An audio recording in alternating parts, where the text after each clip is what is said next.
Hello everyone, and welcome back to the Gaming Droid, and welcome back to Free Trial Droid, and welcome to Clicker Guild. Clicker Guild is a clicker, as you'd expect it to be. It's a clicker by Fox Dawn. It's decent. I have a couple of issues with it which I'll go through, but it's, as far as like clickers go, it's a pretty standard, decent clicker. There's a huge array of heroes you can get. As you can see, I've only gotten up to the second tier at the moment. But a few things that I think are problematic, and a few things I think are good. The huge array of heroes, the way the heroes look, the animation, the whole sort of style of the clicker is very nice. You can summon chests if you have chests in your sort of chest bank. You can summon chests into the battlefield. Just the whole design is very nice.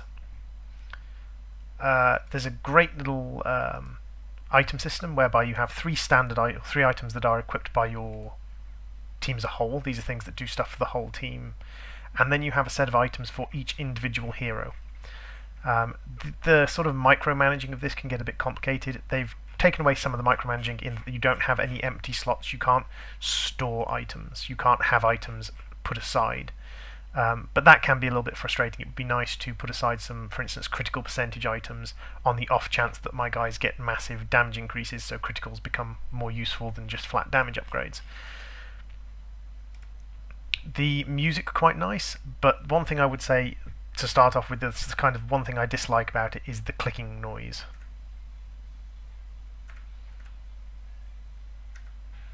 So you can see the clicking noise is a little bit harsh, shall we say. So I'm going to turn off the clicking noise. In fact, let's just make it nice and quiet for a little bit. Let's keep the music. In total, the game is what you'd expect. You click to gain gold, or you click to deal damage, kill monsters to gain golden items, and you progress up. There is a huge array of heroes. The skills don't have to be purchased, you just get your hero up to the right level. Is there anyone who I can just get up to a level to get a skill? Probably if I sell a few of these.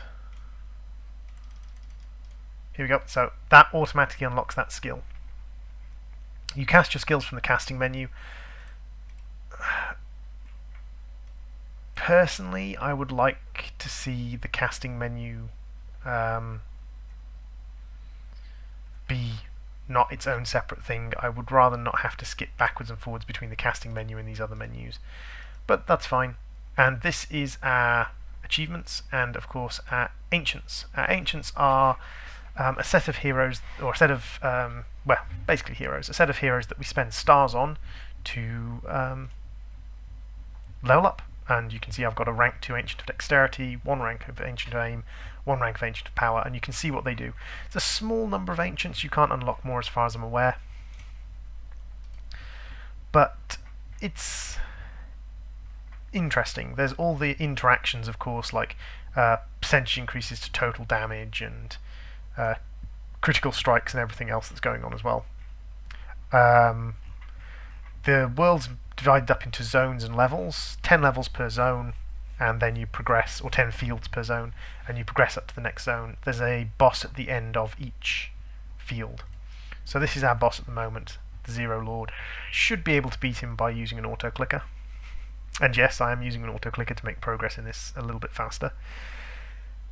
So all in all, it's a pretty standard, but at the same time reasonably good looking clicker hero, or clicker game with some good sound design under the surface, some good sound design for the music and certain other elements. As far as the sort of so far what I've said, the complaints I've had so far are minor, like the castable spells being in a different menu. But there are two complaints that I think, for me at least, are reasonably serious, or sort of reasonably significant complaints. One of them is to do with the Ascension system, the way by which you get stars to upgrade your ancients, and the other one is to do with the pay system. And with free-to-play games, the pay system is always going to be close to the heart of most people. So you see here I've got chests, and what I can do is I can dump this chest into the real world, and then I can open it, and this gives me a boost of gold and several items. Several really good items, actually. That definitely, and ooh, 2 for Oran. So see, this increases gold received, increases the amount of coin received, increases the critical strike damage, and the strength of the hero. So there's lots of benefits to those items, and you get those items from chests. You occasionally get a chest that naturally spawns, but you can prop them in to help your progression. The issue is, to buy chests you need crystals. 150 crystals, which is a minimum purchase of £5 to actually get enough to do that. 50 crystals one-time purchase will get you ×2 damage. There's no way that I've found to get crystals other than buying them. I don't like that. I always like there to be something you can do to gain a couple of crystals, even if it's just a reward for playing for a long time, that you get some of the paid for currency. It's always my preference to have them have some kind of, well, log in every day for 20 days and get a small amount of paid for currency, or play the game and things appear on screen. If you click on the thing, you get a tiny amount of paid for currency. That's my preference. The other complaint I have is the Ascension. Ascend to start again with stars. Right. How many stars? 10? Nope, that's the number of stars I have, because I can spend those. Oop, no, sorry. Go to my ancients. I can spend those, so I can increase my damage by using those. So those are the number of stars I have. So how do I know how many stars I'm going to get? I've not clicked this yet, so shall we find out together? I am on zone 3-2. I have a decent group of heroes. So let's see what happens and see if it actually tells me. Are you sure you want to send it? So there's nothing to tell me how many stars I'm going to get, whether or not this is actually going to be worth me progressing. And this is my biggest bugbear, is when they hide information from you. This might be pointless. This might get me 1 star. But let's see.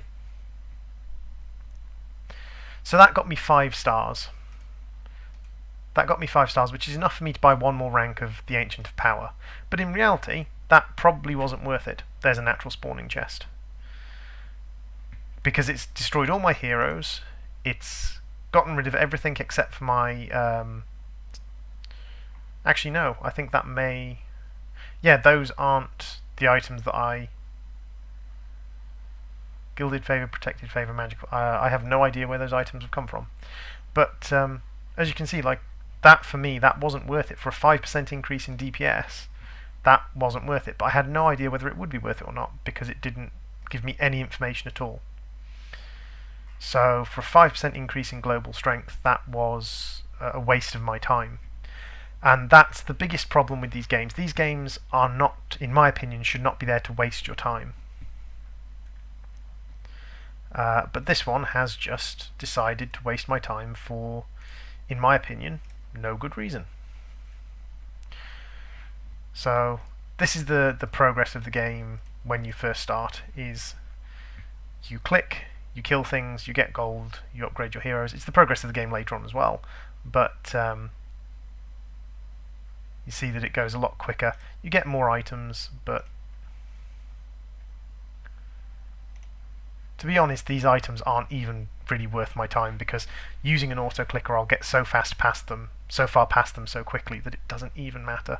What is worth my time is getting him up to level 25 so that I can get a 10% increase in my gold gain, and I can actually speed that up just by selling these things.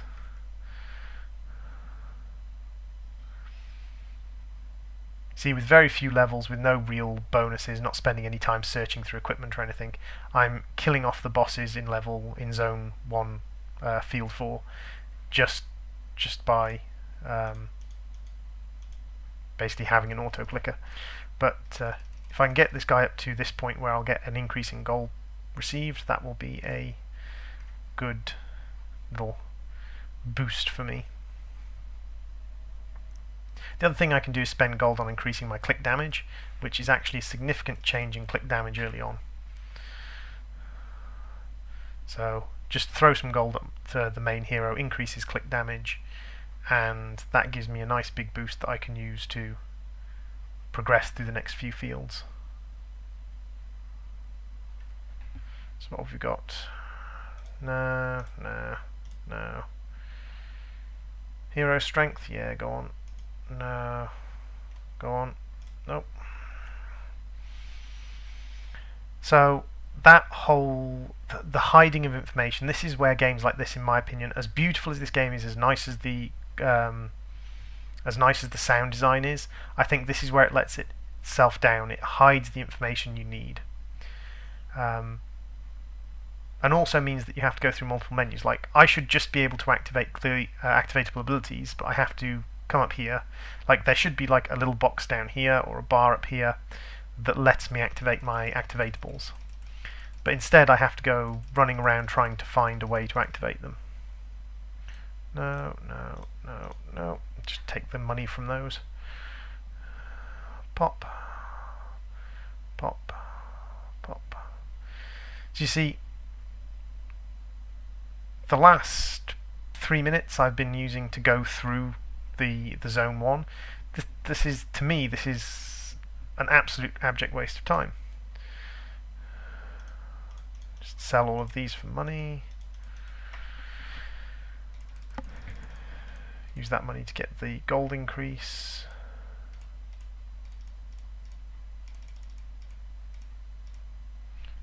One level off another gold increase.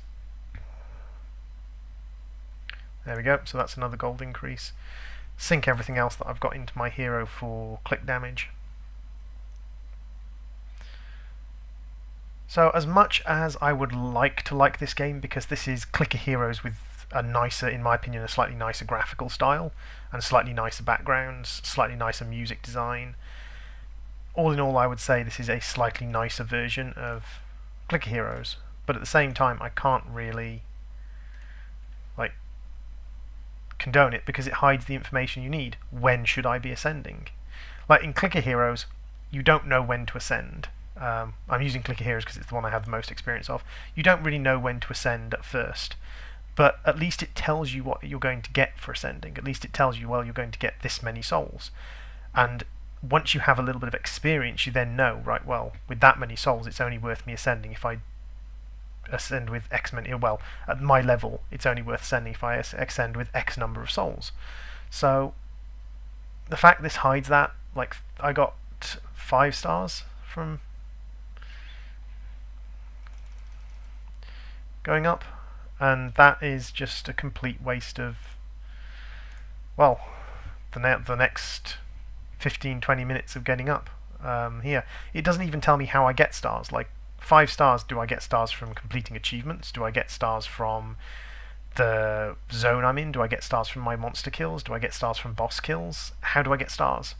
So with none of this information, I have no idea when to ascend, whether it's worth it or not.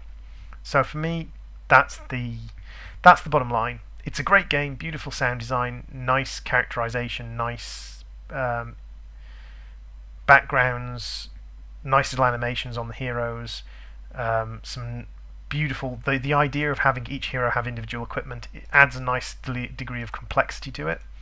But in the end, it just comes down to the fact that, for me, I need the information to make the game worthwhile in my eyes. I need to be able to see that, like, this is going to do this is going to do that, and without that information I just don't feel like I want to keep playing.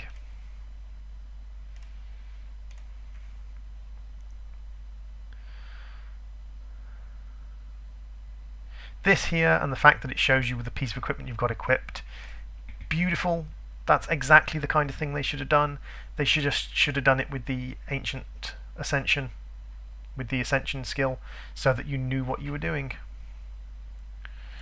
Thank you for watching, everyone. This has been the Gaming Droid. This has been Clicker Heroes by Fox Dawn, and I will see you in the next video. Bye.